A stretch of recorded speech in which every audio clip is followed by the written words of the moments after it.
What's going on, guys? Welcome back to another video here on the Samurai Radio Sports Network. And today, as promised, we're going to be talking about the Miami Dolphins pending free agency. And I love the free agency period, well, really the offseason in general.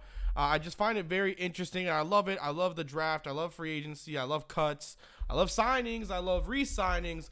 So today, we're going to talk about my top 16. I narrowed it down. I had 25 yesterday, but I've now narrowed it down to 16 guys to bring on to the Miami Dolphins roster or to keep on the Miami Dolphins roster. Now, I am not a huge fan of breaking the bank for a free agent unless you know the guy is going to be worth it. If you know and feel the guy will be worth it, and then I'm fine with it. They felt, and Mike Tannenbaum felt, that it was worth it was worth signing Ndamukong Suh. And it looks like that's worked so far. And there's a couple guys here that I feel would be worth it to sign onto the Miami Dolphins roster. Guys who I feel like wouldn't be worth it are not on this list. That's why I took them out. That's why I went from 25 to 16. I will just have, as you guys see, a picture of just Adam Gase and Tannenbaum on the screen, as I have to edit this video and put it out quickly. So I hope you guys do very much enjoy and do not mind. As well as tomorrow, the Gators Dynasty first episode and Dolphins franchise first episode will go up tomorrow. Thank you guys so much for 300 subscribers. I said I would release at 300, and we are at 303. At least that is what YouTube is telling me. And I want to thank you guys so much for that. Just before New Year's, we were at about, I think, 160 something. So to hit 300 means a lot to me. So thank you guys so much. So let's go at number one. So the number one free agent the Miami Dolphins should target is Kenny Stills. I think Kenny Stills needs to stay in Miami. He is my number one free agent target for the Dolphins.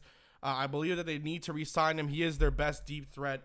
And I feel like he could bring the best possibility to keep this wide receiver trio intact. Then you sign Mr. Jarvis Landry back. And then in 2 years, re-sign the homeboy Devontae Parker. I feel like that needs to be what we need to do. Well, Devontae Parker obviously needs to show some more, but I think you definitely need to make sure that you have Stills and Jarvis in for the long haul and in for a long time. My number two free agent on the market for the Miami Dolphins is Martellus Bennett. Now, Adam Gase reportedly told Deion Sims that he is the number one and that he wants Sims back next year to be the number one. But of course, Martellus Bennett and Adam Gase have a history together at Chicago with the Bears, so you never know what could happen there. I feel like they could bring Martellus Bennett in, but I don't feel like they will break the bank for him. But if Martellus Bennett wants to come at a good price and he can produce like he has this year in New England, and New England doesn't franchise tag him, then I feel like it could be a very good pickup, and I would not mind it at all.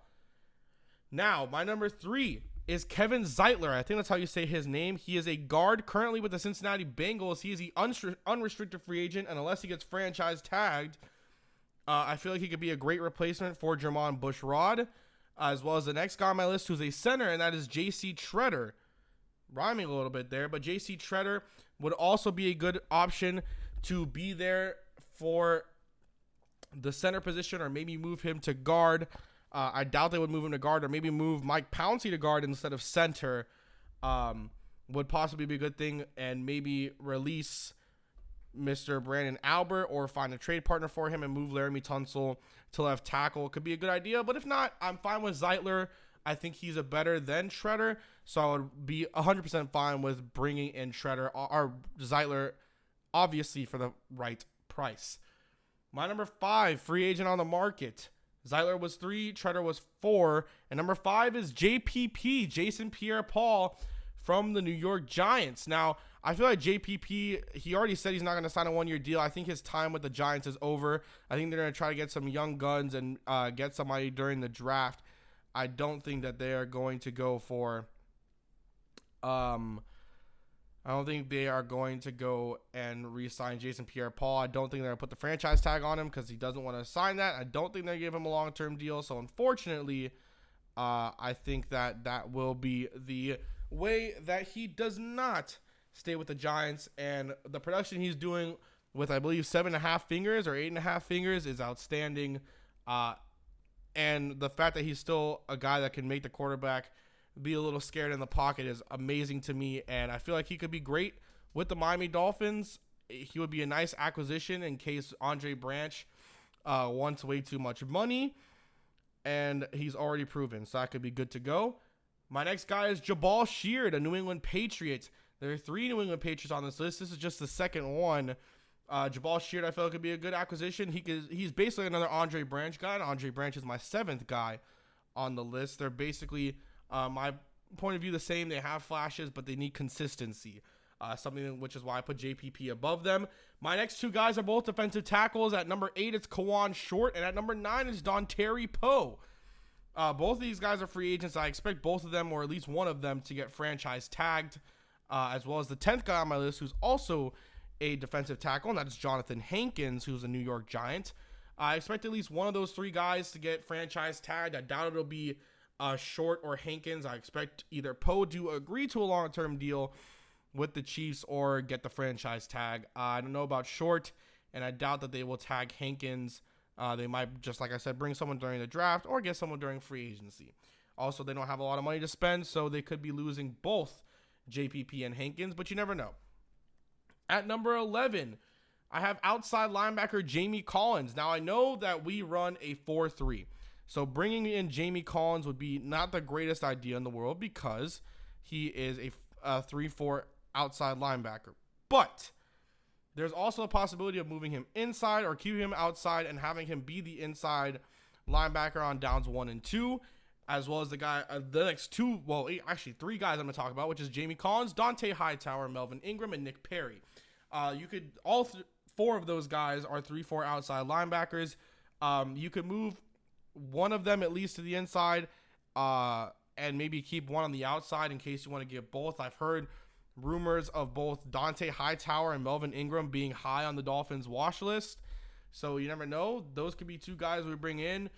Maybe move Hightower to the inside, as it was reported that we're moving Kiko Alonso to the outside linebacker, and then move Melvin Ingram to the outside as well. Keep him as coverage backs on 1 and 2 at least for Melvin Ingram, and then have him blitz or rush the quarterback on 3rd down.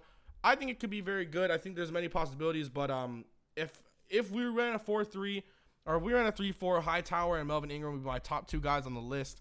But since we run a 4-3, those guys are a little lower. But I would definitely love to see Dante Hightower and Melvin Ingram in Miami. Just personal opinion, personal feeling. I say personal opinion all the time, but I love it. Those would be the guys I would definitely bring 100%. So Dante Hightower and Melvin Ingram. Now, I already said Nick Perry and Jamie Collins. So we go to AJ Boye. I expect Boye to be franchise tagged or to sign a long-term contract. But I feel like he's proven himself enough. And there have been rumors that they're fine with Byron, but they want to cut Byron. A lot of different things, or trade him. There have been a lot of rumors about Byron Maxwell. I personally think we should keep him. But in case, which is why Boye is number 15 on my list, in case that happens, I like bringing Boye in, or even just to bring Boye in general. I would like to have AJ Boye. I think he's proven himself, especially the play that he had in the playoffs. He's been playing well. He's been playing well all year. So he's a guy that I would love to bring in. Now, my 16th guy is also a corner. He hasn't played well this year, but he's played great in the past. And I feel like he could get back to his past self, and that is Stephon Gilmore, a former Buffalo Bill. I don't think he'll be rejoining the Buffalo Bills this offseason. I think they're going to let him walk in free agency, as he did have a poor year. But he's had very good years in the past, and I feel like he could get to his past self. And if he can, I would love to bring him on. I think he could be a very good corner for the Dolphins, just like I think AJ Boye could be. But either way, you never know. So I hope you guys did very much enjoy. If I had to pick out of this list, I have them in my straight order. But if I had to pick, scheme not in the question, if I had to pick my top 5 free agents, it would be Dante Hightower at 1, Melvin Ingram at 2.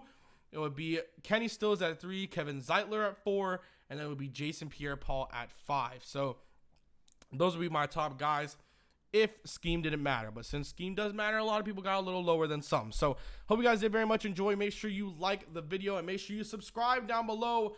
As I did say that we are going to be having the Dolphins franchise first episode going out tomorrow, as well as the Gators Dynasty, which will debut tomorrow, and I cannot wait to show you guys. Both those videos should be up by 8 p.m. I might have one going at 4 p.m. Eastern Standard Time and one at 8. So I hope you guys did very much enjoy. I promise those videos will come out tomorrow, and they will. Thank you so much for 300 subscribers. And as always, peace.